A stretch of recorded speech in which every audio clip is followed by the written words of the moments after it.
Hey, this is Pat Flynn from Fiddlehead, and you're listening to The New Scene.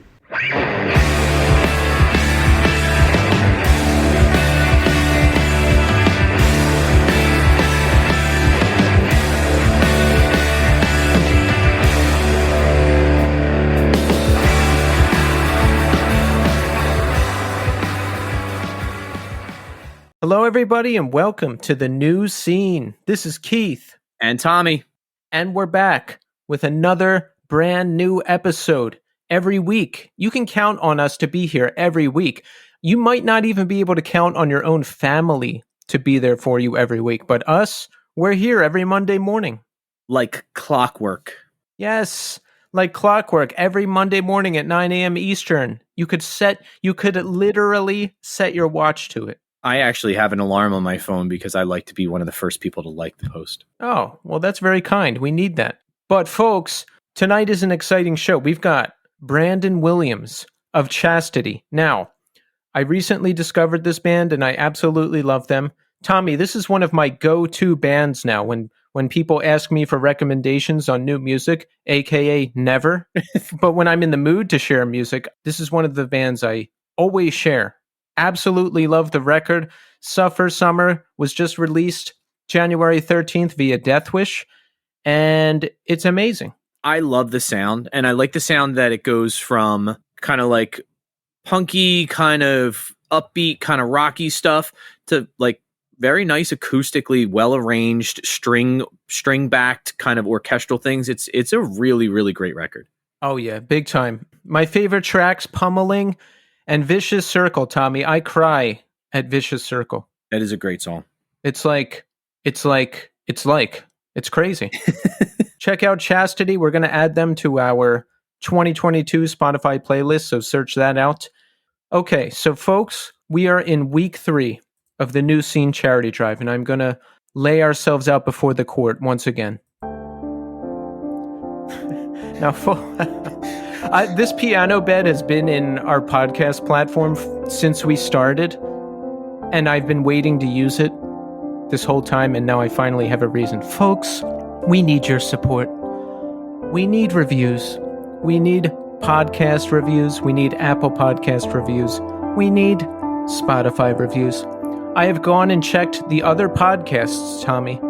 The other podcasts have hundreds of reviews, even the newer ones, and we are still under 100. And folks, I am going to keep torturing you until you get us over 100 reviews. And a lot of you have submitted reviews. Our pleading is working, so I thank you. We're going to read a couple of the new reviews in segment 3. But folks, please go into your Apple Podcast and Spotify applications and give us a 5-star review. We need it. We want it. And folks, as a reminder, the New Scene long sleeve Life is Music is Life shirt is available now at the Death Wish Inc. store. Search The New Scene at Death Wish Inc./store and buy the shirt. You want the shirt. You need the shirt. It's an attractive shirt. You need it. And it's the number one way you can support us right now. The number one way. We have mounting costs. Tommy's house is about to be foreclosed on. His children have not eaten in days. His neighbors have called Child Protective Services on him. They are going to take the children away. And my family hates me because the podcast is hemorrhaging money every month. So we're in a bad situation. Your commentary, Tommy. None of that's true. So the number one way you guys can support us, as Keith already said, is just buy a shirt. The shirt's awesome. It looks awesome. You can cut the sleeves off like I'll do. It'll look amazing on you. You'll look phenomenal. People will love you. Women will adore you. Men will envy you. You'll be phenomenal. And what else? Oh, leave a review, please. And tell us why you like the show. Tell us which was your favorite show. Why was it your favorite show? And then talk about how hilarious I am. And how good Keith is at interviewing, and you can also mention how cheap I am if you'd really like. Well said, Tommy. Thank you. You're welcome. And look, we really appreciate everybody's support, whether it's reposting us or purchasing the shirt or the new reviews that are coming in. Thank you so much. And folks, don't forget to support our sponsor, Iodine Recordings. They've got 2 albums up now for pre-order, Audio Karate Ultra and Ritual Earth 2020. Pick them up. Great bands, great music. And we may be talking to them soon enough, Tommy, huh? Yeah, possibly. Maybe? Yeah. Nothing could possibly go wrong. So check them out, iodinerecords.com. All right, so in music news, Tommy, I don't know if you saw this, but Converge is doing a Poacher Diaries reissue. Did you see this? Did you hear about this? Did you witness this? I did not. So my question is this: when it gets re-released, is it just the Converge tracks, or is it Converge and Agoraphobic Nosebleed, like they're doing the whole thing? I think it's just the Converge tracks. I love it. Yeah. Now, I hope this means they'll play these songs again live, because if I hear Locust Rain or My Great Devastator live, I won't do anything, but I'll be really stoked. Just remember, I can name 20 guys that would kill to love me. And I'm one of them, Tommy.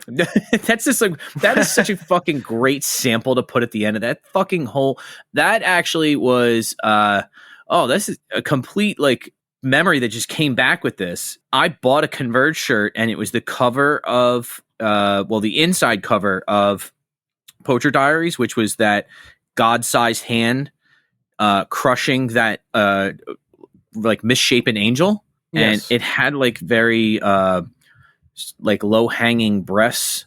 And I remember I walked in the house with it, and I had a sweatshirt on, and I took my sweatshirt off, and my mom saw my t-shirt, and then I put it in the wash, and then I never saw that t-shirt again. Oh, I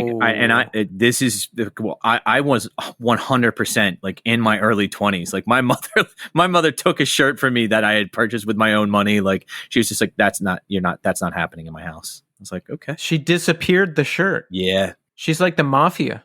She disappeared a couple shirts. She took one of my old Thrasher shirts too. But that was because it was just, that had a lot of holes in it. And she was like, I can't have you out in public like that.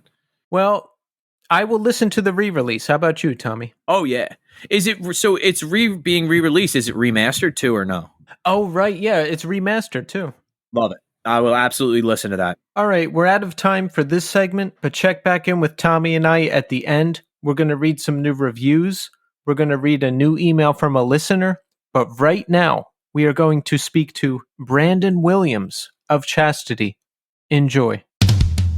All right, folks, we're here now with Brandon Williams. Brandon, welcome to the show. Thanks for having me.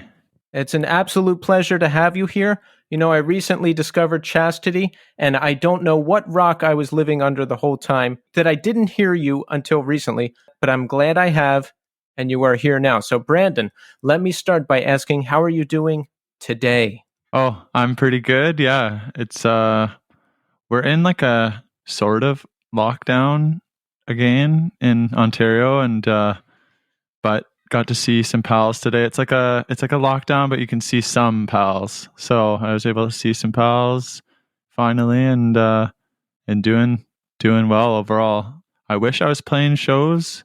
The new album just came out, and the plan was to be playing in Winnipeg. I think Winnipeg, Manitoba tonight, and we're going to do a Canadian thing, but everything, of course, has been postponed. So just waiting until this thing clears or whatever. So, but doing well overall. How are you doing? Oh, great. Yeah, we're here tonight recording another soon-to-be classic episode of the show. We love that. And let's see, it's midweek. Yeah, you know what? Tomorrow is my night off when I'm finally done editing and all that. So I usually eat a nice dinner and play some video games and unwind. And that's nice. What I look forward to. Nice. That'll be good. Oh, yeah. Brandon, can I ask you a quick question about, have you heard a lot about the trucker thing that's going on in Canada? Big time. Yeah, they're like about to like pass by where I live and stuff. And yeah, I'm surprised. So is that in the sort of American news? Yeah. Well, for folks who don't know, aka me, what is this thing? Brandon, you're from Canada. Do you want to explain it, and then I can kind of see what the version I got from like Reuters or whoever. Well, I think it's basically this fringe group of. Well, so I think it goes back. There's a vaccine mandate for truckers crossing the border. They need to be fully vaccinated. And I'm pretty sure 90% of the truckers are vaccinated. But anyways, this group has organized, and yeah, I think they started out in BC, out in Western Canada, and they're protesting. They're making their way to Ottawa, to like our capital city, our sort of Washington, DC. And yeah, they're just protesting the vaccine mandate. But I guess there's a GoFundMe that started, and there's been $4 million raised. But the woman that set it up she's affiliated with the Maverick Party, it's called, and it's like this fringe kind of right-wing political party. And they were the ones behind like Wexit, like the Western Canada wanting to exit Canada. So, and it's just they're basically like this anti-immigration, like loser party. So we're not the only ones being ridiculous here in America, it sounds like. And that brings me some level of comfort. Yeah, totally. I mean, I think there's people here that definitely look to the sort of QAnon sort of crowd, I imagine. I mean, the world is changing or whatever, and a province like Alberta, it's like the oil sands, right? It's like oil and their economy there. And so I think the like prospect of green energy and renewable energy and the advent of that shit is just a big threat to the way these people are used to living in their privilege. And I think they're protective, I guess, over times changing and the world evolving and moving on. And I think past them, and I think they worry about their income or whatever. And I don't know. I think it's just sad overall. I don't sympathize. I'm not saying I sympathize, and I'm not a supporter of Wexit, but it's like, shit. I wish we could explain it so slowly that it's going to be better for all of us if, the world doesn't completely fuck up and yeah, climate change is like, this is the same kind of region that floods are happening and forest fires, are happening the most, is out in Western Canada. So the effects of climate change are already threatening that much more than some economical like transition from oil to some green energy solutions we can come up with, I just remember reading about this. Like, Alberta has a ton of oil, but it's extremely dirty and it's under quartz. So it's incredibly hard to get to. It's really energy intensive to get to. And once you get it, you have to clean the shit out of it before it's actually usable. So there's like an enormous amount of energy that goes into producing just single barrels. So exactly. Yeah, it's really, really, really, it's very detrimental to the climate. Yeah, it's true. And I think we sell most of it to you guys, ironically. Like, absolutely. Yeah, that's where. Sorry. Yeah. No, that's so good. I mean, I thought you guys had some or whatever, but I don't It's never enough. Yeah, we need more. Yeah. We need more. We bathe in it down here. Yeah. Damn. So anyways, there's truckers on their way to Ottawa. I'm sorry for that entirely huge sidetrack, but yeah. No. I just... So Brandon, you grew up in Ontario, yes, in Whitby. Yep, in Whitby. Do you still live there now? Just at the beginning, of the pandemic, I moved to a place called Hamilton, and that's just on the other side of Toronto. But yeah, I grew up in Whitby, lived most of my life in Whitby, and hope to return. I think similar to the States, the real estate market and the rental market and everything is completely fucked. Yep. And Whitby was like that, and Hamilton wasn't, and got in sort of in the nick of time for some inexpensive kind of rent that I could do, Chastity full time, fortunately. And it wouldn't have been the case and would have divided my focus if I was living in Whitby. But I'm from Whitby, and we rep Whitby, Tell us about it. Tell us about growing up there. It's just 45 minutes outside of Toronto. There's a train, like a commuter train that goes to Toronto. It's kind of like a bedroom community, really, of Toronto. And there's about 100,000 people. There's 10 hockey arenas. There's no venue or anything, like music venue. And yeah, it's like a pretty big exporter of NHL hockey players, but yeah, it's kind of quiet. I mean, it's just sort of suburban sprawl, like hilarious urban planning, just like residential around the Walmart or whatever, it's like, but I love it. And it's what I knew growing up. Luckily there's a skate park and whatever for those that weren't playing hockey, and we kind of made our own fun. It's pretty similar probably to a lot of suburbs around the world. Yeah, as you're describing it, I'm like, well, that sounds pretty much like Bucks County, where we grew up. Yeah, except True. instead of no hockey rinks, well, one hockey rink, but lots of football fields. I see. Tons of football fields. I have a very stereotypical Canadian question. One, do you watch Letterkenny? And two, how accurate is it? We just watched it. We were showing an American Letterkenny. My bassist, Julia, watches it, and it was my first time watching a full episode. I definitely know people that talk like that and have that thick of an accent. I'm told I have a bit of an accent. I can't hear it, obviously, but I think it's fairly accurate. I've been to that town, Listowel. I have friends in Listowel. I think that's where it takes place in Ontario. And yeah, I think that's more like rural, probably Ontario style. So that wasn't necessarily the Whitby way, but I think in Listowel, you'd probably find people like that, from what I've seen anyway. And there's definitely like hockey. I know there's these two characters, right? They're like the hockey bros. Yeah. That's accurate. That's basically Whitby. And then the skids, like there were skids or whatever, like those of us that were not into hockey or whatever. It's like, yeah, skids. And then everywhere in between, I guess. So yeah. That's awesome. And then growing up in Canada, are you indoctrinated with hockey, or is that a stereotype? No, I think it's probably pretty real. Like it's everywhere. There's a high school hockey team and it's quite popular, and like hockey night in Canada every Saturday night. It's sort of a cultural event that like in my area, like the Toronto Maple Leafs were playing. The Toronto Maple Leafs are like by far the biggest hockey team in the NHL. And it's sort of like Hollywood up here for athletes that come up here. And it's like the media is crazy about hockey here, I think, compared to everywhere else, especially. And so it's real. It's like I played hockey. I think like literally parents presume that their kid will like hockey. And so they all just are, like everyone's put in hockey.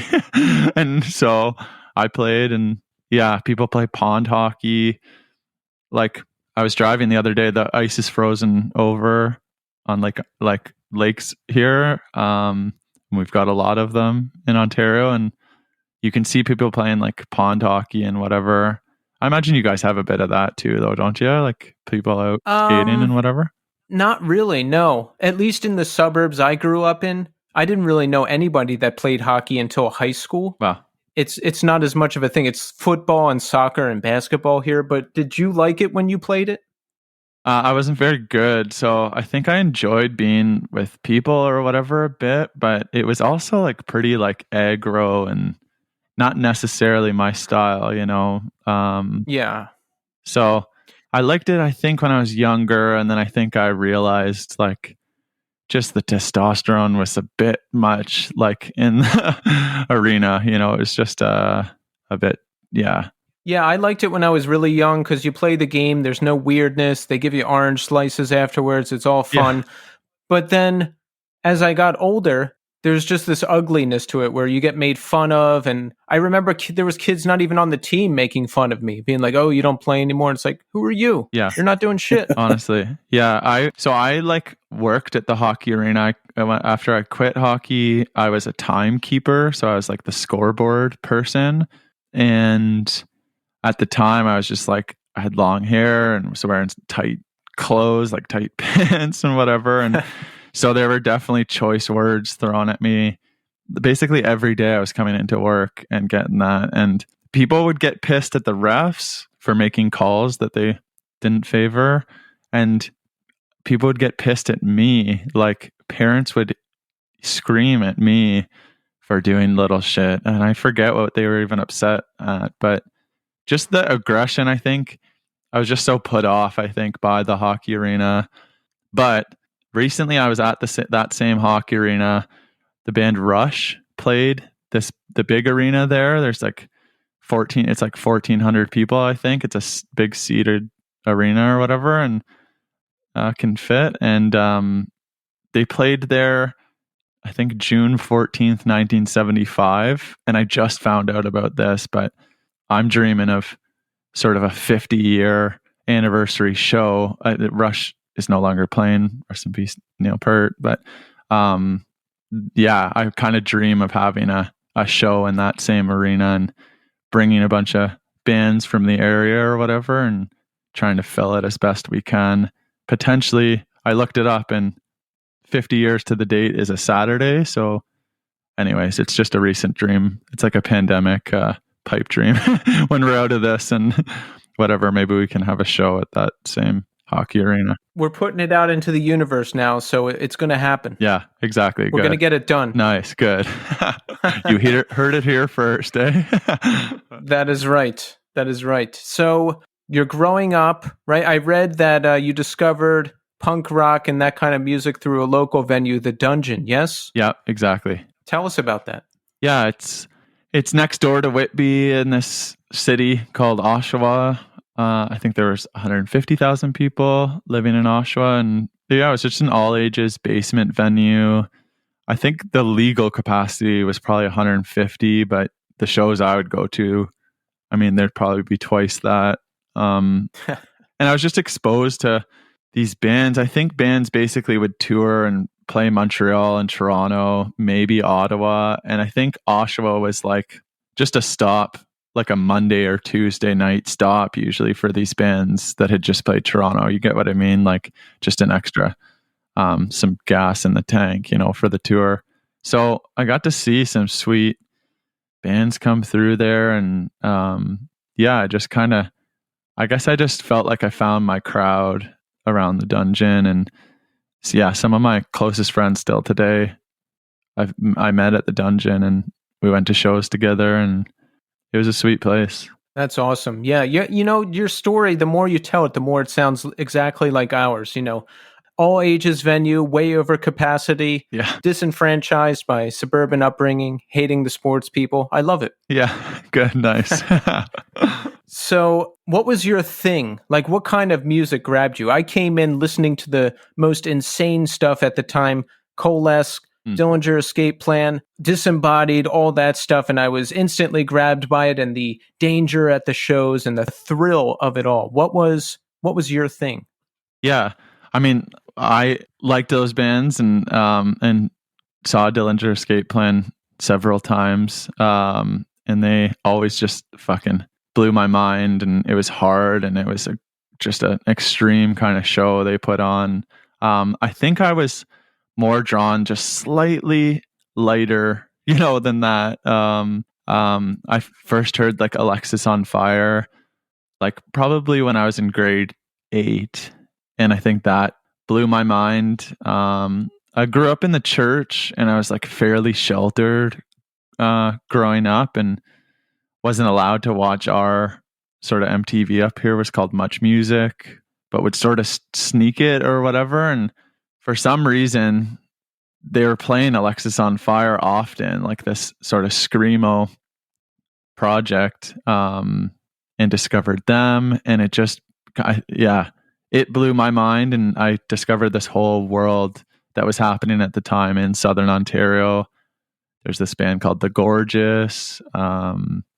There's a ton of bands anyway. And it just unlocked this world. And that was sort of my first real love with sort of outsider music. It was kind of more the emo type shit than the harder shit. But that being said, I got to see Suicide Silence at the Dungeon.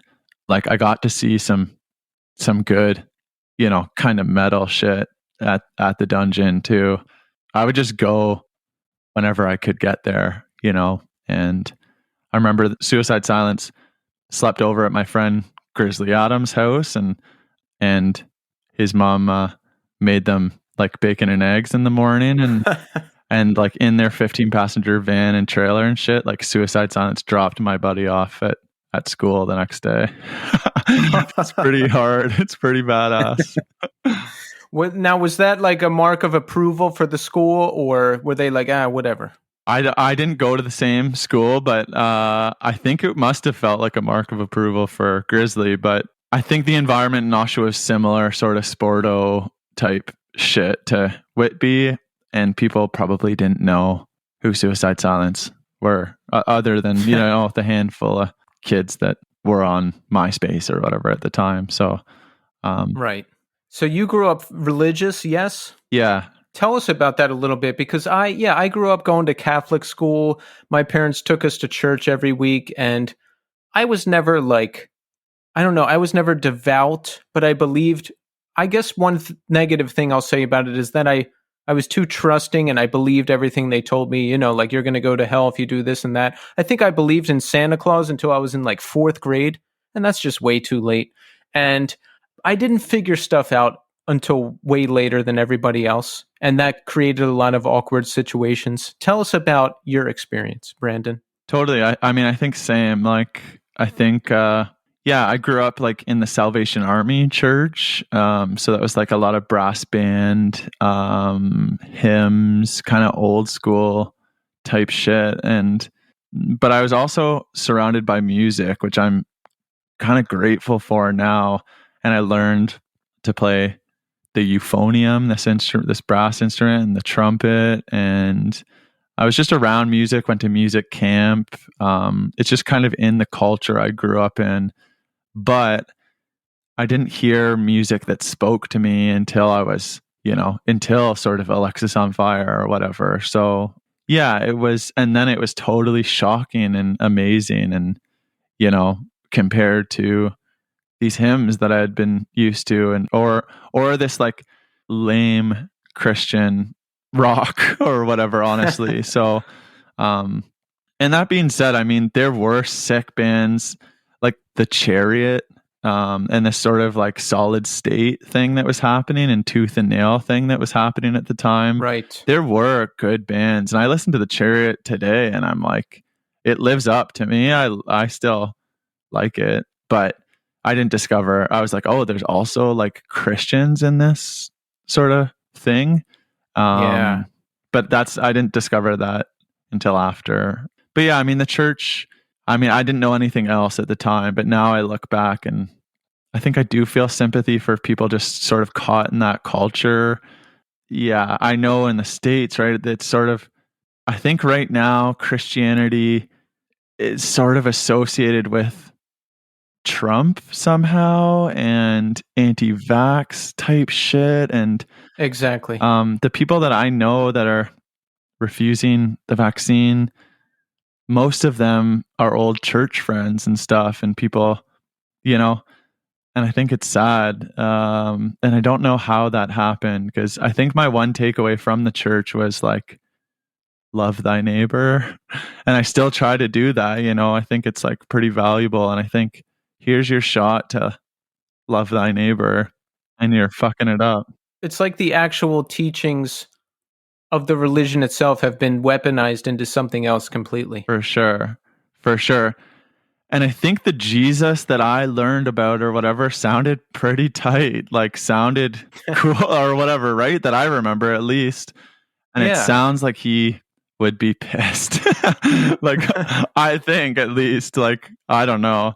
He sounded like a cool, like, lefty, like, yeah. He vibed with everybody. Yeah. And I always think about, like, I wouldn't take a hard pinch for humanity. Yeah. Like most people suck. Like, I'm not doing that shit. Like, and this dude died. Like, that's on point. All right, man, you're right on message. Let's go. Honestly. And not only that, but they weren't even grateful.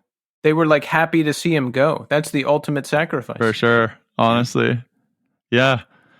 So it's nuts. But that's the culture here too. I think people look to the States like often, like up here, and glorify it, and and especially like this sort of American Christianity. I think it's often sad. Like, I think if the church is used as someone's community or source of fellowship or source of friendship and hope in their life, then I support it. And I think it's fine and good. And if they believe this stuff, then they should go every Sunday or whatever and be involved. But I just think it's been so twisted and it's become a really dark, just echo chamber of too much bullshit culturally, you know? And I just see it around me, and I'm nervous about my family members even that are involved and caring, caring people really with good hearts, just kind of get carried away, I think, and indoctrinated with the wrong bullshit. Yeah, I'm fortunate that my family has their belief system, and most of it lines up with mine, but some of it doesn't. But I'm glad I don't have to deal with any big hurdles. Like my parents aren't refusing to get vaccinated, and then I have to worry about that, or they're not out there they're not out there protesting against other people because they're different. Like nothing like that. Totally. So I'm fortunate in that regard, but I do sympathize with families and people that have to deal with that stuff because, boy, like, how do you get around that? Like, if my parents are refusing to get vaccinated, I don't want to go eat with them. I'm putting them at risk. They're putting me at risk. So it's I don't know. I don't know what the answer is, but I hope things somehow become less divided. Right. Yeah. I mean, same here for sure. And I'm fortunate too. I mean, my mom is a nurse. She just retired, and then they called her back and said, would you be able to come in and give these vaccines? Like, so she's got a needle in her hand all day and is working to get people vaccinated. So I'm grateful for that. And she's vaccinated, and we're getting our boosters up here finally. And yeah, I mean, I guess I'm learning that these conversations gotta happen slow, and they gotta, I don't know. I that's been my experience with success. Like, as fun as the era was of like yelling at each other from our political sides or whatever, I guess the sort of like conservative people in my life, I'm just trying to talk to as slow as I can. And it's like, hey, I guess a good bonding point that I found is like, okay, I'm some commie or whatever, you're a conservative. It's like, okay, we both have this disdain for the like status quo, right? Like, so let's bond. Do we both hate Trudeau? Like, let's start there then. What do we hate? And then what's the solution away from that? And my thing always is like, how can the most people possible be served? You know what I mean? And represented by policy. And then comes a conversation, and it's like, how can we care for the most amount of people? And then you can boil that back down, I think, to the vaccine and like, how can we protect grandma or whatever? How can we protect these people around us that are vulnerable? Like, we both care, right? So, and I think I found that there is care in these people's hearts. It's just, there's just mud or whatever before it that has happened externally, hopefully. Maybe it's idealistic. I know you guys probably face maybe some more extreme shit down there, but anyways, I'm just trying to take it slow. Same here. And I mean, I live in New York City, so I'm kind of in a bubble. I don't come across too many extremists. Tommy, you probably come across more in Bucks, right? I would just keep on moving and not engage. I mean, you see it from time to time, but like, especially with like how, with me, like I really don't spend an enormous amount of time out. Like I'm either at school teaching or I'm at home with the girls. Like, I haven't had any real run-ins. And I was actually explaining this the other day with my daughter. We went to the supermarket and we had masks on, and she was like, well, some people at school were saying the masks don't really work. And I was like, well, I don't really know the science behind it. I'm sure we could read some stuff when we get home. But what I do know is like, it causes negative social interactions with a lot of people if you're not wearing your mask and you're too close to somebody. So I do it out of respect for other people, because especially like I haven't been feeling 100%. like the last few days, I was like, God forbid I do have something. I don't want to transmit it, even if it's not COVID. But I was like, really what it comes down to is kind of like, Brandon, what you were talking about. It's like, love thy neighbor. Like, I really want to make sure I take care of the people around me. But I don't necessarily have real serious run-ins with like super like anti-vax people. You hear people say things like, I was in 7-Eleven the other day getting cash out of the ATM. And a guy was like, I walked in, and he like looked right at me and like right in my eyes, like looked me in the face and was like, why are you even wearing a mask? And I just kept it moving. I was like, all right, cool. Just keep it moving. Just get your cash. Like, and it's Wow. like, I'm kind of a bigger dude. Like, so like, Okay, and he was like yeah. a really small, he was like a really tiny guy. I was like, wow, this guy's got some balls on him. All right. Like, Yeah. I guess he just felt like that was necessary to say. And then I kind of stuck around a little bit. I was like, you know what? Maybe I'll just browse a little bit, see if he says it to other people. And he said it to every single person that wasn't wearing a mask. Like, why are you rocking a mask? What's up with that? I'm like, all right, maybe this dude's just a little drunk. It is like after 10. Like, all right, maybe he's just tanked up and came in here to like play like the lotto machines or whatever. But Maybe he doesn't even know about COVID. Keith, kind of to answer your question, I really haven't had I mean, this is a fairly affluent area. Like most of the places we are in here, like there's no places that are like extraordinarily kind of, I associate that kind of behavior with usually like pretty rural areas, or at least like the kind of ex-urban kind of like outside of the suburban areas. And I haven't had any interaction like that. So, Brandon, you are attending shows at the Dungeon. You are inspired by Alexis on Fire and other bands. So this probably puts us around 2003, 2004, right? Yep. Okay. So how did you decide you wanted to start performing? Yeah, I honestly, at first, I started performing like acoustic type of shit. So I kind of went the other way. I think the well to draw from like of people that were musicians in my high school, everyone was kind of spoken for, and they started this band that was kind of post Iron Maiden or something, just this post, like just a different, the kids were wearing black clothes, but just different black clothes than me or whatever. My shirt said The Used or Alexis on Fire or whatever. And theirs said Pantera or whatever, so I guess I just took matters into my own hands and just was playing acoustic, just one buddy and I, and from another school, and that's kind of where it started for me, and was just playing around town when I could, and yeah, it was kind of a long journey, honestly, into Chastity. Chastity didn't start until 2015 or something, and so. It was just, I think I was just like a long time admirer and just sort of studying, and watching and trying to learn from other bands and whatever, and just observing. You get what I mean? I totally get what you mean, because even though I was in bands, I always felt on the outside, and I never really felt like I was doing exactly what I wanted to do. I haven't felt that until very recently, actually, but I'm inspired by people like yourself, Brandon, who take matters into their own hands. Like you say, all the musicians at your high school are spoken for, so you just get out there with your friend and start playing acoustically. Yeah. And I think that's a great thing. Sweet.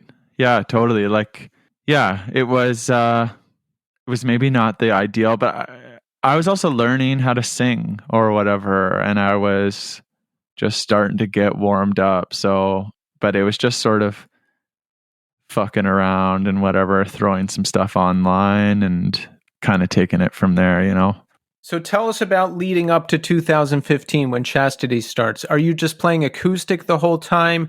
Did you get more confident with what you were doing? Did you find any good response to the songs you were putting out there? Yeah, I mean, so in when I was 19 anyways, I had a project and it was on MySpace. This part I kind of omit from some interviews or whatever, but I was in another project that was kind of getting attention online and whatever, and I ended up signing with Warner. Really? Yeah. Wow. And just wrote a ton of music for it, and not a lot of it got released, and it was kind of sat on, and it was like a pretty discouraging time in music for me. And So wait, you're on Warner now. You're writing music that you're performing and putting out there. Yes. yeah, Wait, you said a lot of it wasn't getting released. like I was delivering it to the label and whatever. And I think this was at a time, truthfully, when MySpace was phasing out. It's like this thing that my project grew on and people knew it from. So this is probably 2008-ish. Yeah, exactly. And I think the label was still trying to figure out, in a sort of pre-Instagram world, I'm pretty sure, or it was probably just Facebook or whatever. I can't remember totally, but Yeah, because MySpace music was awesome, Totally. and Facebook music never really took off, as far as I'm concerned. Anyway, so until the big social media platforms came around, it was sort of a in between phase. big time. And that's kind of when I was on, like, with these labels, and I think they were trying to rely on my own network for my stuff to get heard. And it was just a big, frustrating, bad feeling time in music for me. And That's interesting because you're on a major label. You are recording and releasing music, yet you don't feel fulfilled at all. yeah, totally. And I think too, I didn't have the greatest sense of who I was, though, at the same time. So the onus is a bit on me as well. And I was living in Toronto for a bit in this time. And honestly, I was working on stuff, and to no end and to no release. And so, yeah, I moved back to Whitby, and I think I was like, okay, I just want to figure out who I am exactly here, like, and write from that standpoint instead. And I also want to figure out how not to get fucked over by the music industry, so I can kind of play this game again on my terms. So I kind of invested any money I had left over from my deal, and started taking courses like at Berklee College of Music, for like, it was like a marketing and music management thing I got from there. And I just wanted to sort of speak the language and keep up with these these execs that I was sort of intimidated by, and just keep up now, And so I did that. I studied, and I finished something up in Hamilton, Ontario, where I am now. And there's kind of a culture around me here of music, and more of the music that I was going to the dungeon and seeing, it was kind of happening around me here a bit. Bands like Mets. I saw the band Mets play in Toronto, and I was like, shit, okay, this is what cuts deep with me. Let's do something closer to this type of shit. And just got Chastity going sort of as a result of those years, and as a result of, this long and windy, weird road. It was finally like, okay, here I am. Here's this type of shit that I prefer. I can maybe live in this world instead. You get what I mean? Absolutely. I imagine by the time you started Chastity, you had the knowledge that you got at Berklee, you had the knowledge from seeing bands, you had the knowledge from being on Warner and playing previously. So by the time it was time to start the band, you knew exactly how to do it. Yes? Yeah, totally. I mean, now it was time, though, to execute, and to I knew I wanted to shoot these videos. I kind of had a vision for a bunch of videos. I just then had to launch, and get into it. And I think the most valuable thing I learned from Berklee is just they talked about unmarketing, and to not market, just be yourself. And so it's like, oh shit, I spent all this money and they just said something so obvious or whatever, and I can maybe save other people some money. But I think it's just right there in front of you. Just rep who you are and where you're from or whatever, and sing your neighborhood song. You know what I mean? And I think that was the biggest thing that I just had to execute on, and yeah, it kind of just flowed, and I've been able now to have multiple releases, and it's been a decent time just in Chastity, and yeah, it's been the most seamless time anyways of me and releasing music within this industry and with sort of label partners and the whole thing. So you start the band around 2015. What do you do? Are you playing out locally? How do you get it rolling?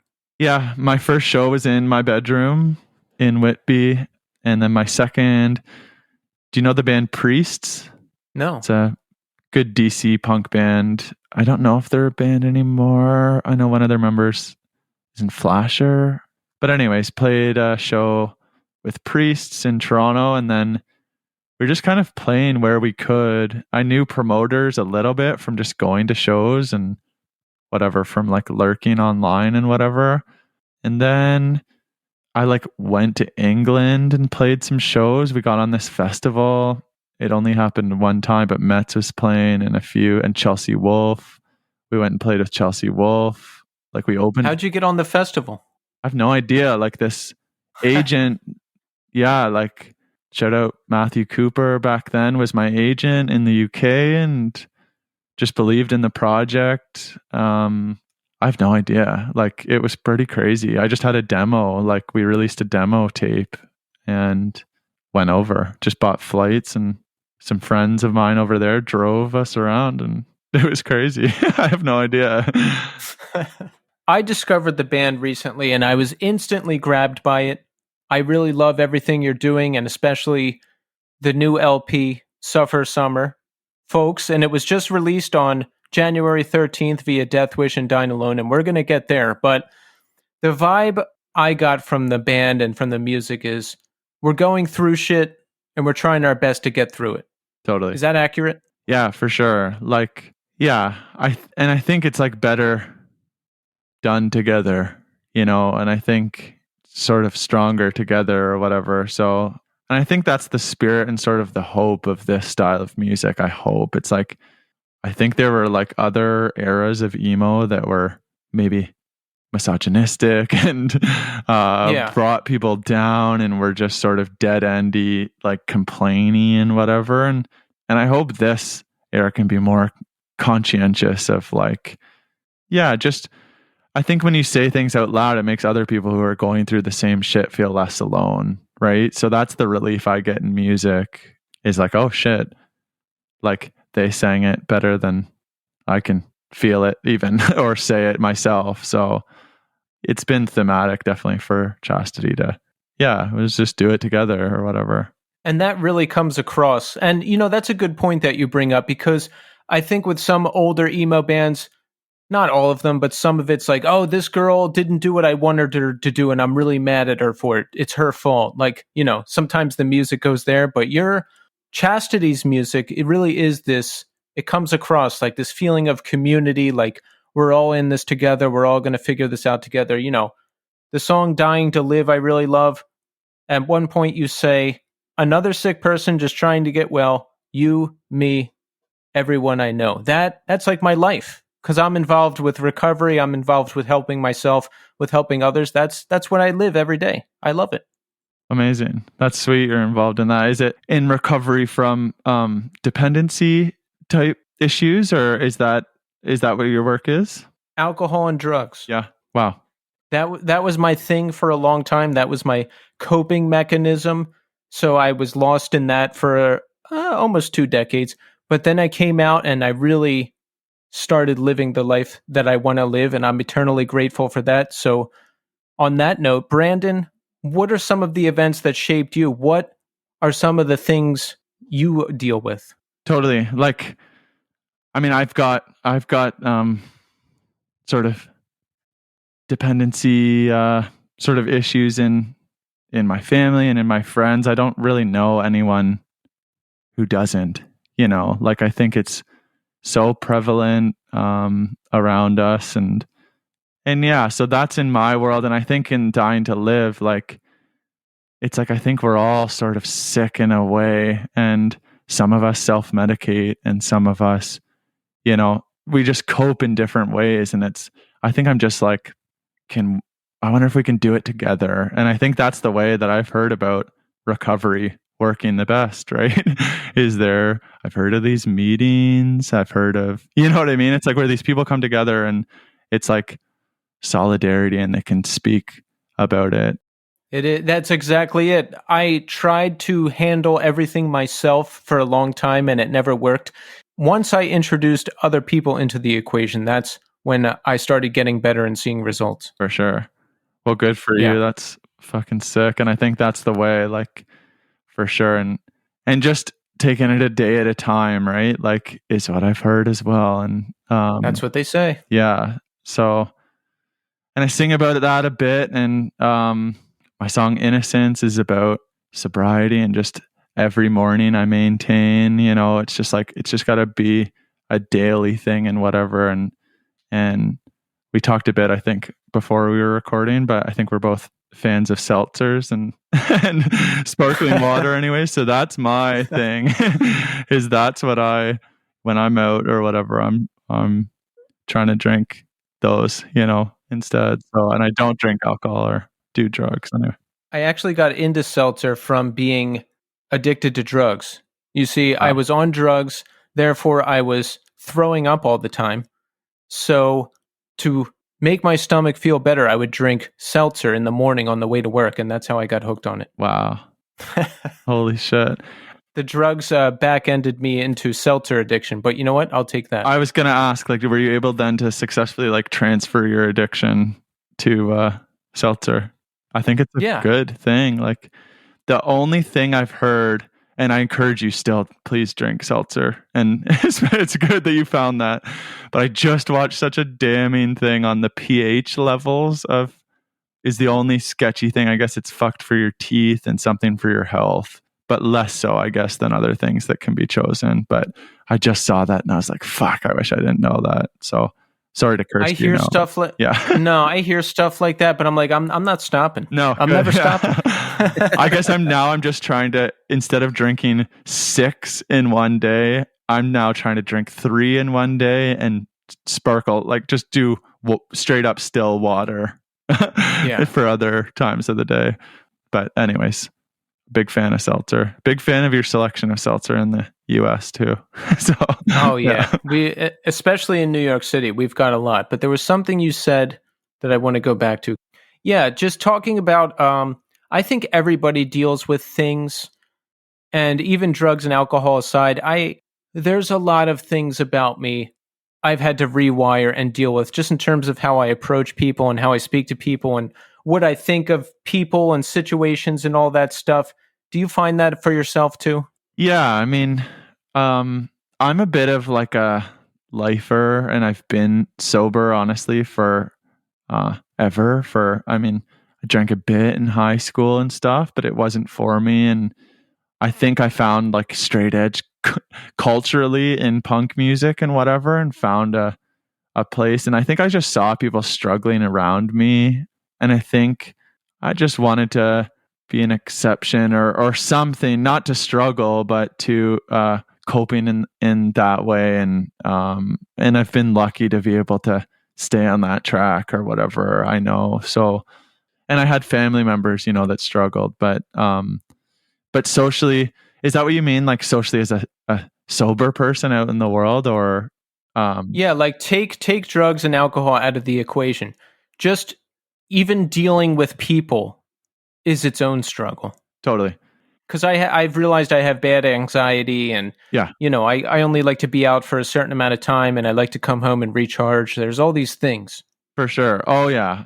I'm a homebody big time. Like, I can be home for a week and sort of not notice and not get cabin fever. So I mean, lockdown. We've been in several lockdowns in Ontario, and I know the effects it can have on people's mental health, and it's real. And I think we should be talking about it and trying to walk this balance beam of, you know, public health and safety with the virus, and then public health and safety with leaving people alone in their homes, you know, for extended periods of time. It's, I think, also dangerous, really, right?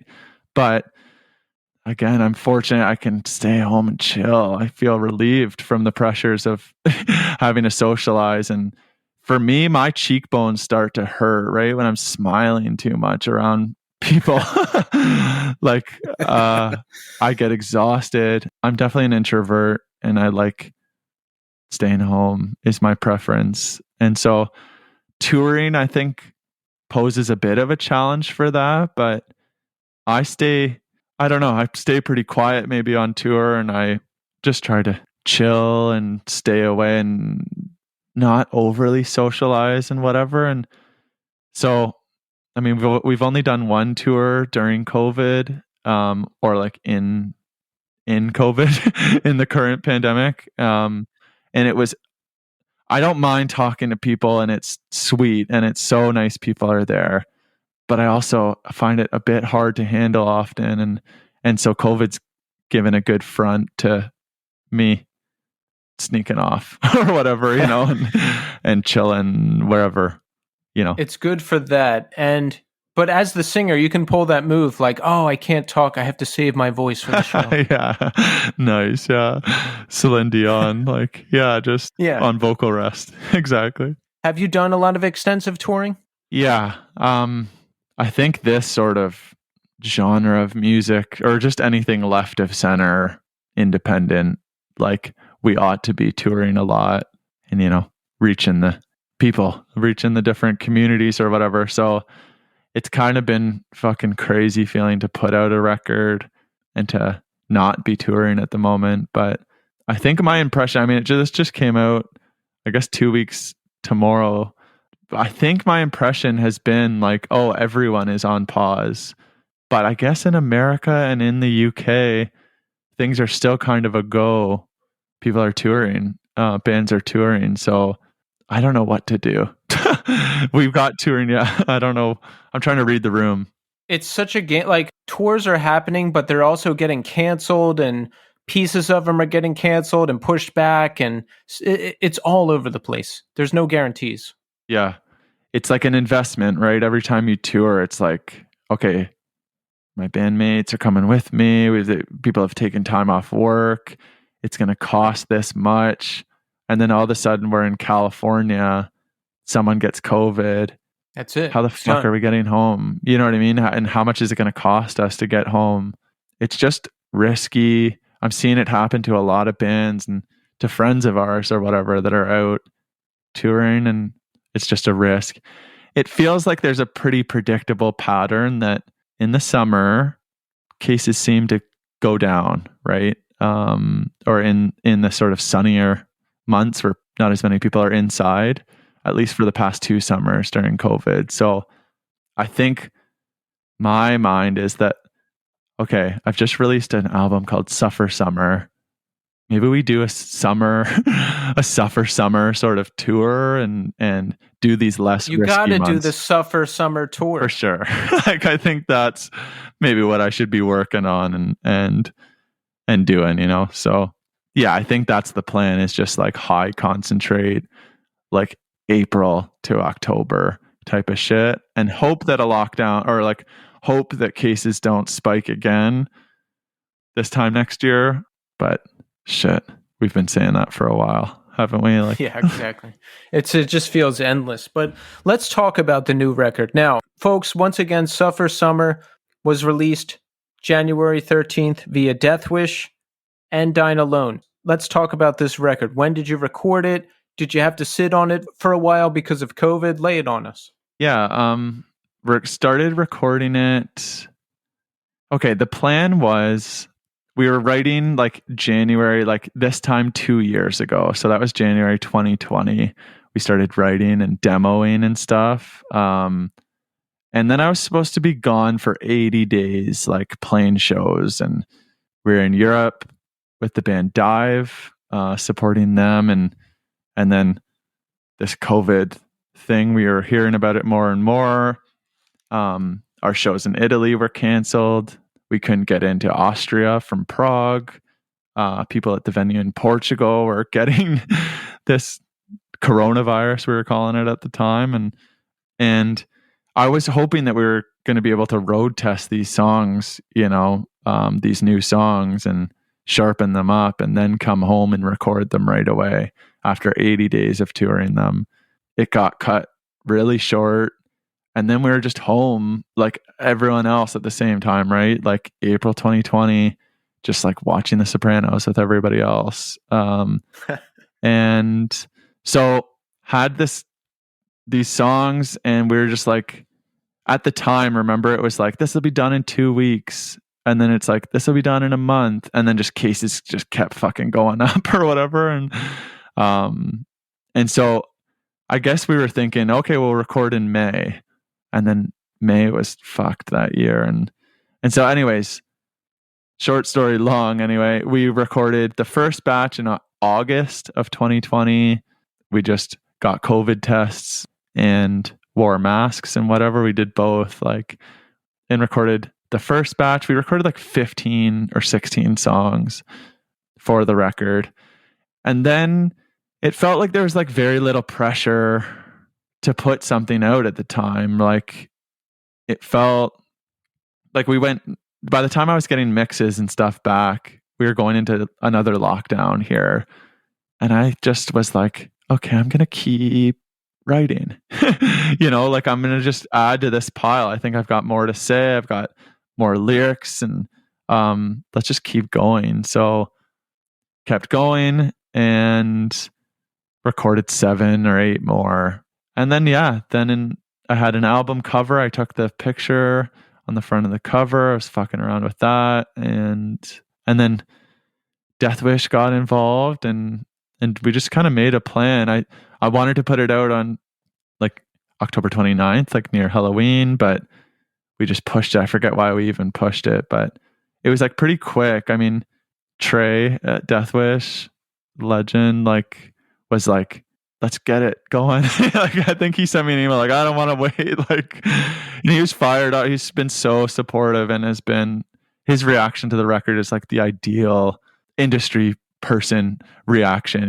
He hardly feels like an industry person or whatever, and how cool he is. It's so I think he's just like a lover of music, and so just got it going. And I think we didn't know at the time about this fucking vinyl delay that's happening to this extent, at least. But yeah, that was sort of the path to Suffer Summer summed up, at least the recording part of it. And how has the reaction been since the release? I mean, I can tell you for sure that Tommy and I love it. Well, thank you. Yeah, it's been the best on any of our records. So I don't know if that's just like a culmination of people who have like followed Chastity all along. It's just like the most people or something are with us at this moment, but all those people seem to be psyched about it. So I'm psyched. Like, yeah, it was a crazy kind of 2 weeks. Honestly, it's been a crazy 2 weeks of reaction. And again, it feels fucked. It's like, I think the way the sort of machine would like this to happen is like, put it out, there's some hype online, and then you tour it, right? And you keep this flame alive. So now the challenge is like, how do I keep this thing alive? And how do people keep finding out about this and not just this initial splash? But we're going to take care of that. No problem. Thank you. Sick. Yeah. Sick. I'm genuinely afraid of it. So it's like, I need people to just tell their fucking friends, if it's possible, about Chastity, because we're not able to tour. I think I might even make a post on Instagram like, in lieu of touring, do you mind just sending it to your friend or whatever, So I can tell you that I personally have turned at least 2 people onto the band, so props to me. Respect. Thank you. Sick. So when the album's coming out, do you get news from the label about how it's doing, or do they give you sales figures? Are you involved on that level? I'm a bit curious, but I don't typically get like sort of sales figures, but maybe I should ask and see. But some of the streaming stuff I can see behind the scenes or whatever, like how the Apple Music or Spotify or whatever is doing. But yeah, do you check that? I check it every once in a while. Yeah, I some of my friends and bands we've talked about it and they sort of advise against it. I think it's like sort of addictive, and it's sort of, you just end up hating yourself some days or whatever. It's like, oh no, what's happened? So lately I've been trying to keep off it, but then I just get good news. My Canadian label, Dine Alone, has sort of been like, this has happened, and look, you're on the cover of this Spotify playlist and stuff like this. And so I think it's been decent news, but it's like a bit toxic staring at these numbers and 110 people are listening or whatever amount. It's like, but then it's like, shit, is that good or bad? And I compare myself to I'm trying to stay more positive than that. That's the way to do it. And it's good that you have the labels who can just tell you the good high level stuff. And I think that's where you want to be. I've gone in and out of that with the podcast, obsessively checking stuff or this or that. But at this point, I know where it's going to be. So I don't need to really obsess or dig deep. I can just be like, I know what's going to happen. It's fine. Yeah. Yeah. I think that's a more healthy way, isn't it? Like, yeah. And just accepting, like, I think I've got some faith that the record will get legs of its own, maybe, and will run to these people. Like, I do want the record to reach the people who it was written for, really. Like, there is sort of a mission that I do want it to reach people, but playing this game and whatever too much, I also just don't want to compromise it and make it feel phony and not like just out of character or something too, Right. Well, listen, Summer of Suffering Tour 2022. Nice. Yeah. Yeah. Got to do it. It's got to happen. And, unless people are totally crazy, I think the record will reach them and gain legs, because it's really great music. It kind of caught me off guard because the record came across my desk and I'm like, oh, a Death Wish band. So this will be like cool, blackened hardcore with some blast beats. I'm into that. I'm very into that. And then I listened to it and I was like, wait a second. Like, this is a combination of so many things I like. Almost pop punk elements, emo, a little post-hardcore, the heartfelt lyrics about dealing with things and just the community aspect. And it was everything that I could have asked for. Wow. Well, thank you so much. That's wicked. Yeah, it's amazing to put it out with like this label with such rich history and legacy or whatever, but I guess I didn't realize the amount that people or what Death Wish was associated so closely with. And I was hearing sort of Greet Death and these newer bands they were signing that sing or whatever, and but totally I get what you mean, and I've heard it that people were taken aback, but I hope in a positive way. I imagine that people that are like quite into metal or hardcore or whatever, there's no way they're not secretly listening to Jimmy Eat World or whatever, right? I don't know. I just picture that they're all must, and I love that type of music too, whatever, but I'm like, you guys must need to be relieved of that every once in a while and listen to someone sing a hook or whatever, I don't know. I was going to say what really got me when I was going through it, I'm like a super like heavy kind of like, I listen to heavy music, but I kind of temper it with I listen to, the Flaming Lips and Spiritualized and that kind of stuff as well. And actually, I was really taken with the track Vicious Circle. I actually wrote this down. Hold on. Let me make sure I read this correctly. Vicious Circle reminded me of a Flaming Lips song. Wow. And one of the things that my question really kind of centers around, there's a really beautiful strings part that kind of comes up in the background. Do you do all the arrangement for that? How does that work in terms of, do you write those parts on guitar? How does that work? No, it's a good question. I wish that, that was written by a friend of mine here. And then I wanted to add an additional layer. So another friend wrote it, and then a girl in Russia recorded like a 4-part, like a string quartet for that. So in total, there were like 8 string parts being played on Vicious Circle. But no, I wish I could have an ear for that sort of like classical, string instinct, but I don't. But they killed it, and it became a challenge with that song because I'm like, fuck, this is too beautiful for my voice. So I was like, who else? And then I asked Dallas Green, who plays in my favorite ever band, if he would be up for singing on it. And luckily he was. And so he's just singing on the second verse and on the choruses with me there. So, and he lived up to the fucking beauty those strings posed on on the song. But that's cool. I honestly need to check Flame. Who did you say? Flaming Lips. Flaming Lips. And yeah, I need go to check and listen. more. Yeah, go out and listen to the album is called Yoshimi Battles the Pink Robots, I think is what it's called. Okay, tight. It's an amazing record, but it really, when I started listening, Keith always yells at me for this. When I go to Spotify, I always go to the most popular songs first instead of going to the discography. Yeah. And so I did the right thing this time, which is I went to the discography and I listened to it on the way to work this morning and on the way home. And Vicious Circles came on, like literally as I was about to pull in my driveway, and I sat there and listened to the whole song, which I never do. I usually just pull in, turn the car off, get out, start to. I sat there and listened to the whole thing, and I was like, that was a gorgeous composition. Absolutely beautiful. Damn. Well, I really appreciate you listening, and listening all the way through and shit. It was that song was a sort of laborious song, and there were many like attempts at different arrangement, even like where should the fucking drums come in and where should there was a lot of push and pull trying to get that one right. So, but I'm proud of the way it eventually turned out. So I appreciate you. You guys you nailed it, dude. That one is on my personal playlist now. You got us, Brandon. Hey, amazing. Tight. Thank you. But I like what you were saying about Death Wish. I like the direction they're going, because even though it's not heavy music per se, it still, I think, fits with the Death Wish vibe. Like when I heard Greet Death for the first time, I was like, what is this?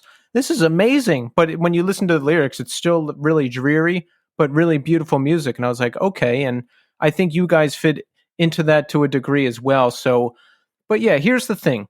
Really heavy, crazy music was my entry point, but I've expanded a lot. I've gone deep into post-rock, emo, post-hardcore, everything. And if I'm being perfectly honest, my heart is more with music like yours, Brandon.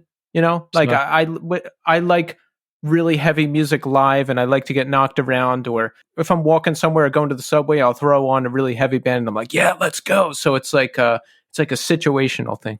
Yeah, no, I feel you for sure. I imagine for Death Wish, like Trey has a background of touring, and I remember back then how sort of eclectic bills would be. There'd be like 7 or 8 bands on one show, and right. And they'd be different. At least in my experience, there'd be all sorts of different shit, you know. So I guess in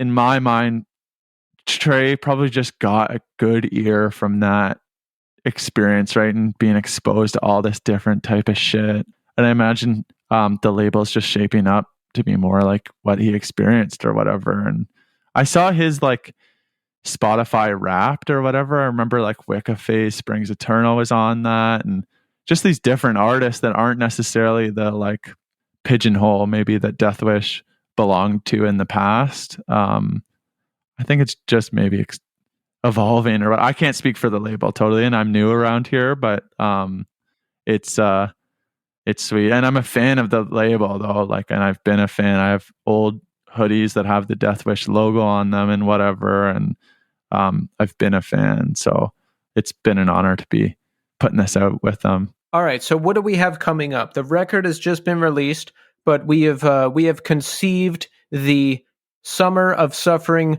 2022 tour, so that's got to happen now, right? Yeah. But for real, what do you have coming up? What's next for the band?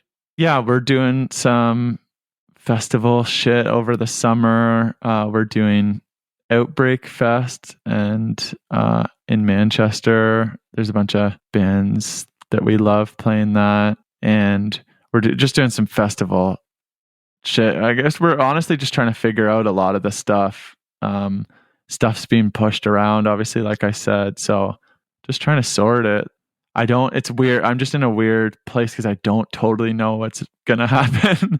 I'm hoping the goal and the sort of energy I'm putting out there is like that we will play 150 shows or whatever this year. I want to play the shit out of this year. I want to play the shit out of this record, but we're still trying to figure out like who we're going to go on tour with and who could we support out there that is bigger than us, and we could open for.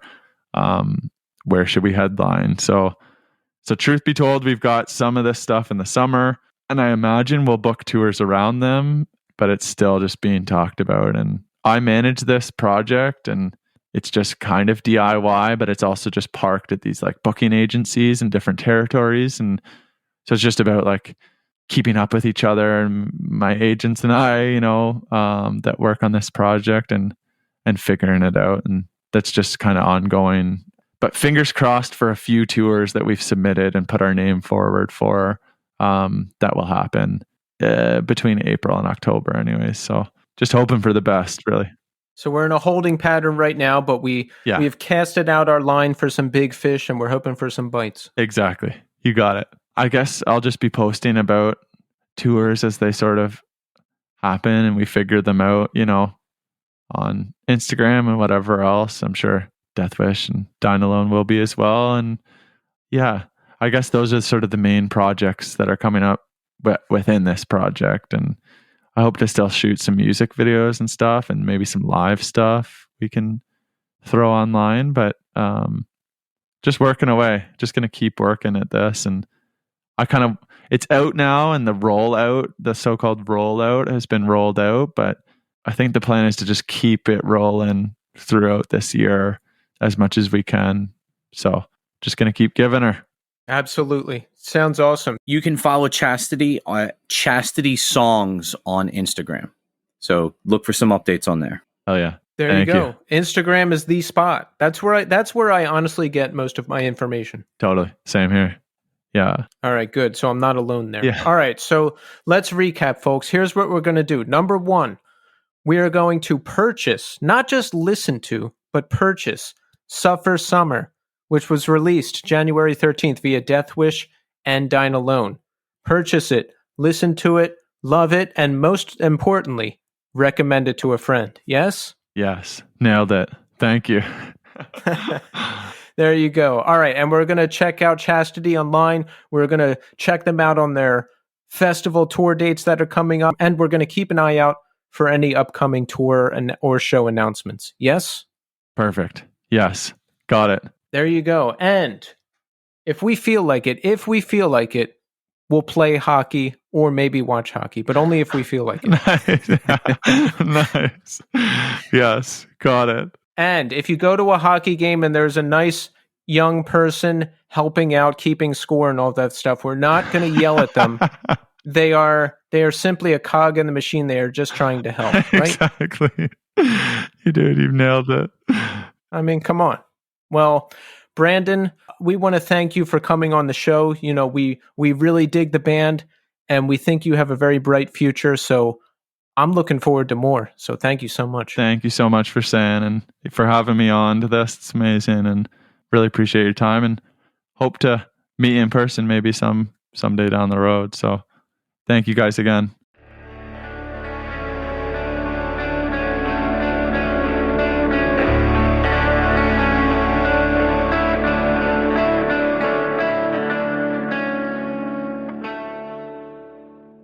There you have it, folks. Brandon Williams. Really nice to talk to him. I'm glad we got in touch with him. I really enjoyed the band. I really enjoyed talking to him, hearing about his process, hearing about how he deals with things. And that trucker convoy thing is still going on, Tommy. That's funny that we brought that up. I was like, I actually, I saw a news story today that the Prime Minister might invoke some type of emergency law kind of thing to start forcibly removing people because it's essentially shut down Ottawa. So Chastity is a great band.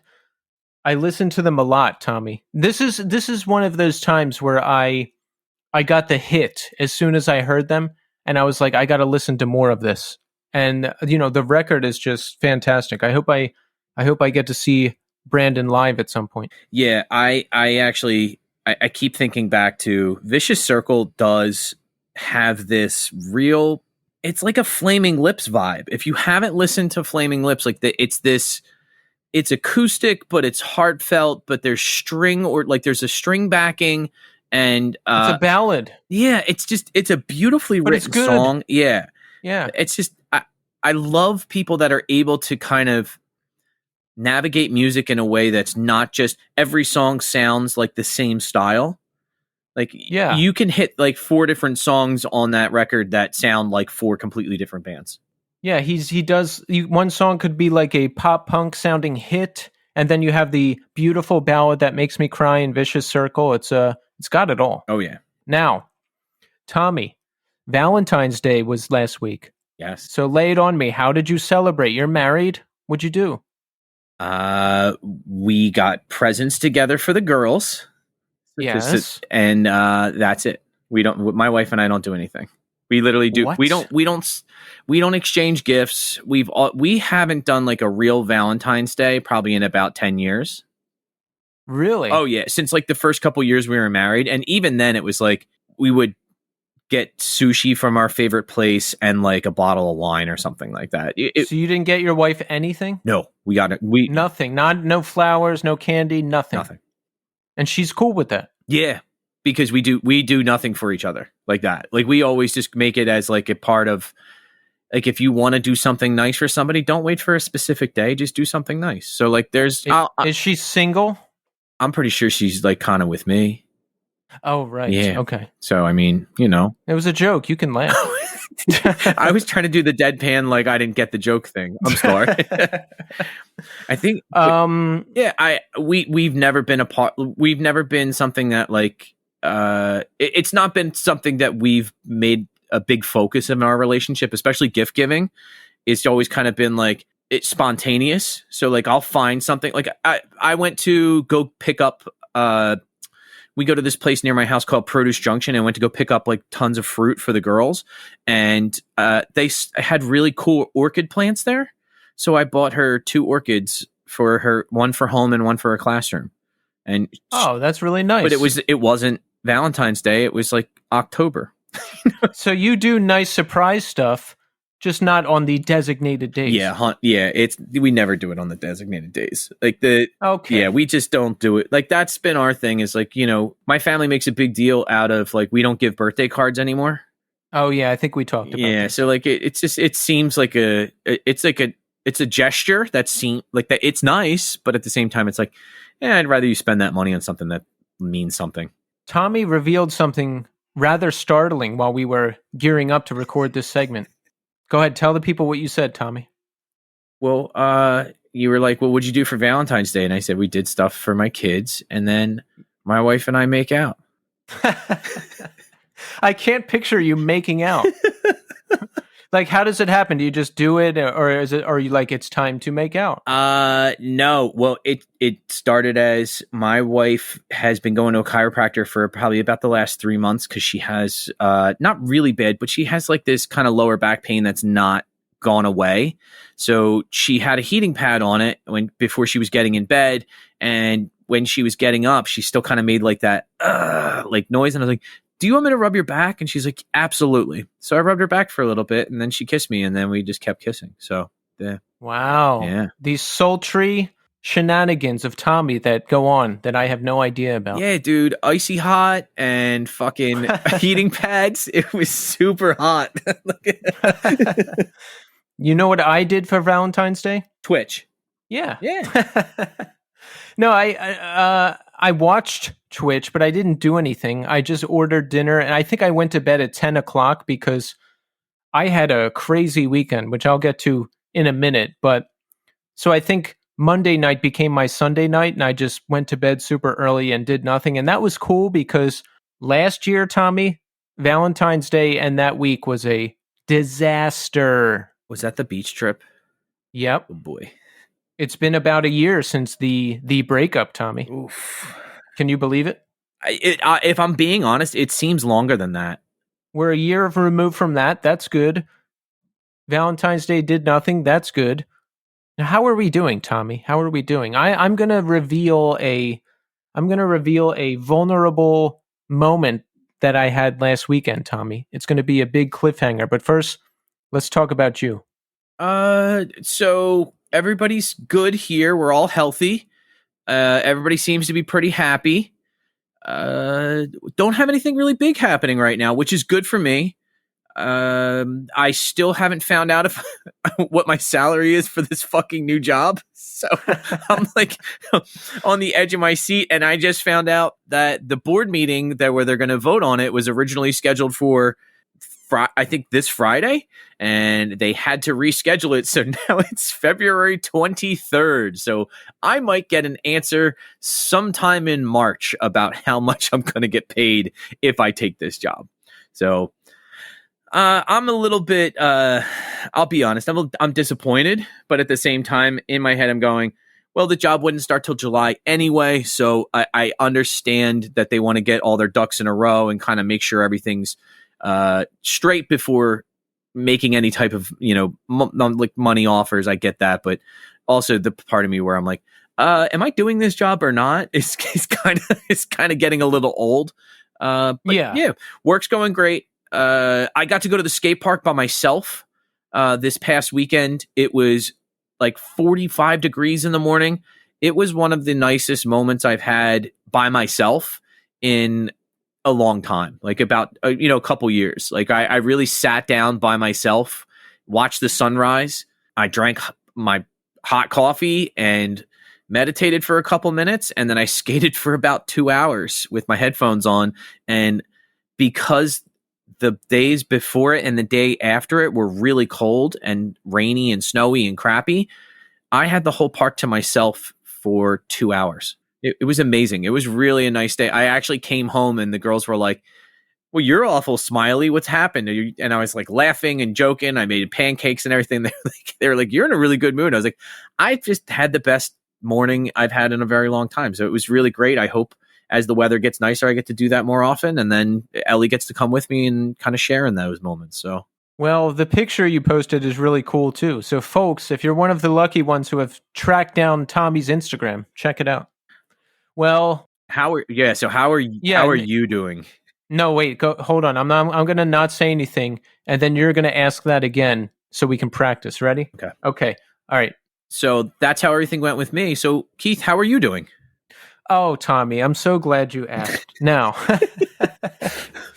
well, I had a great weekend and a weird weekend. Now, Tommy, I'm going to reveal something here. I can get pretty down on myself sometimes for no particular reason. Okay? And this happened last Friday night.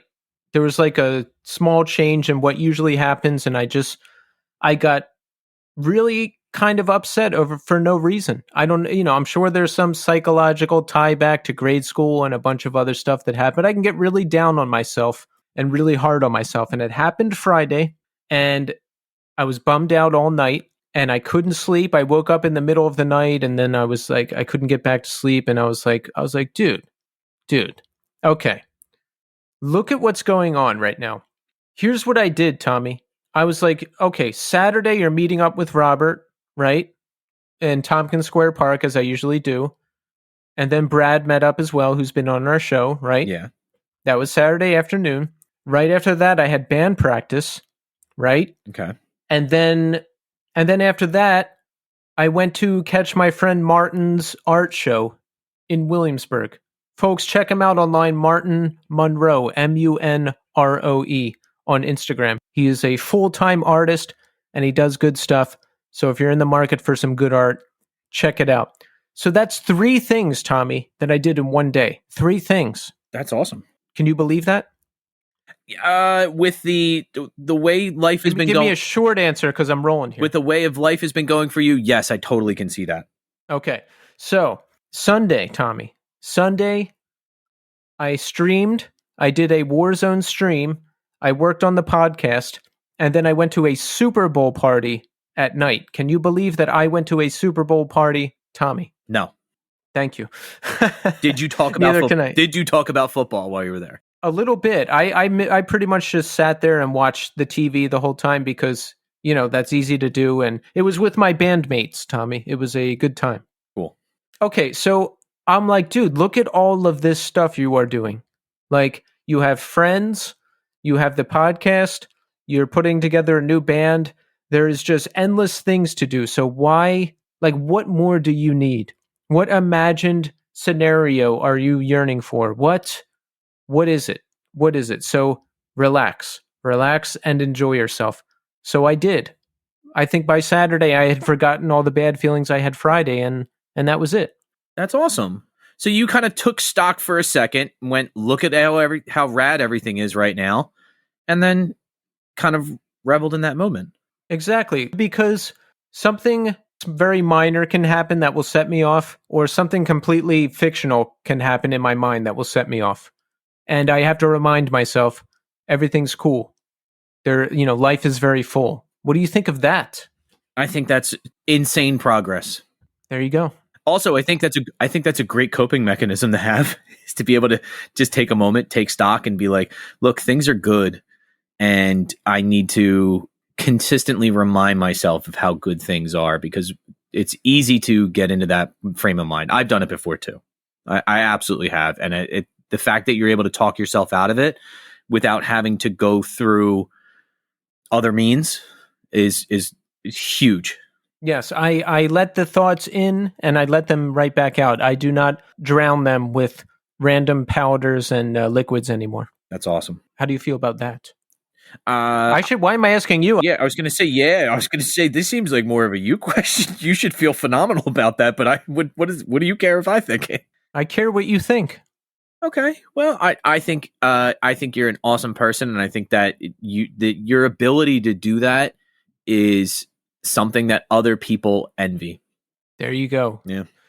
What I took away from that is people envy me. Yes. And I will dine out on that for the next 1 year. All right. So, Tommy, we've got some new reviews. You want to read them? Yeah, absolutely. Thank you for all the new reviews that have come in. Keep them coming. We're going to read 2 of them now. Okay. This one is from Bally McWienerstein.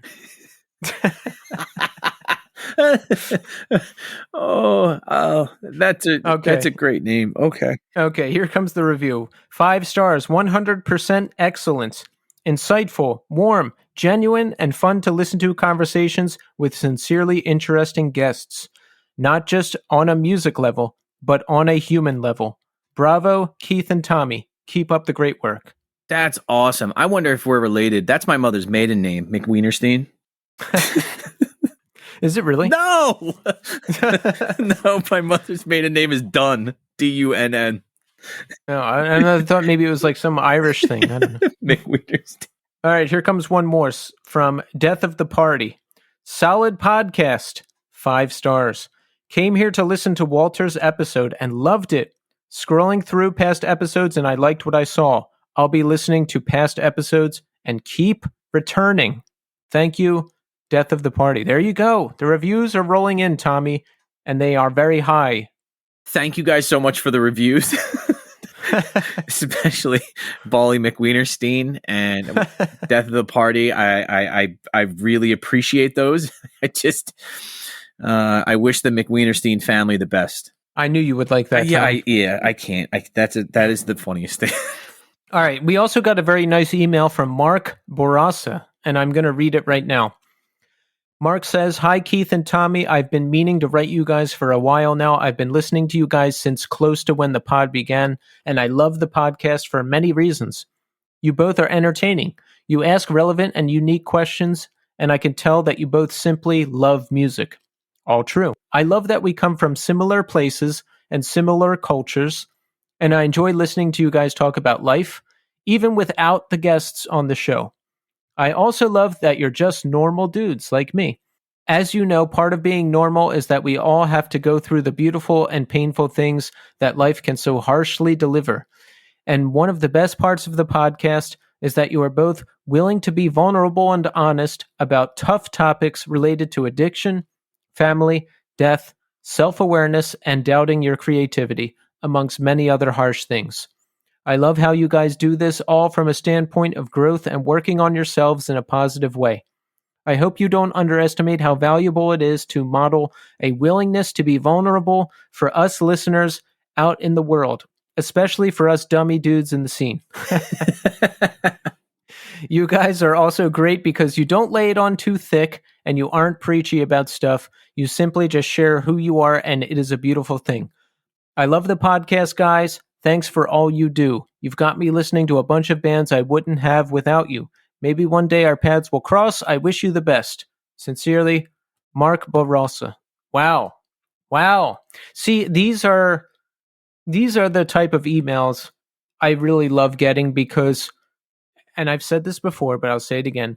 When I was really down and out, I would listen to the Stern Show, or I would listen to certain podcasts, or whatever I was listening to. Like, those were my friends. It was like a community that I listened to, and I loved it.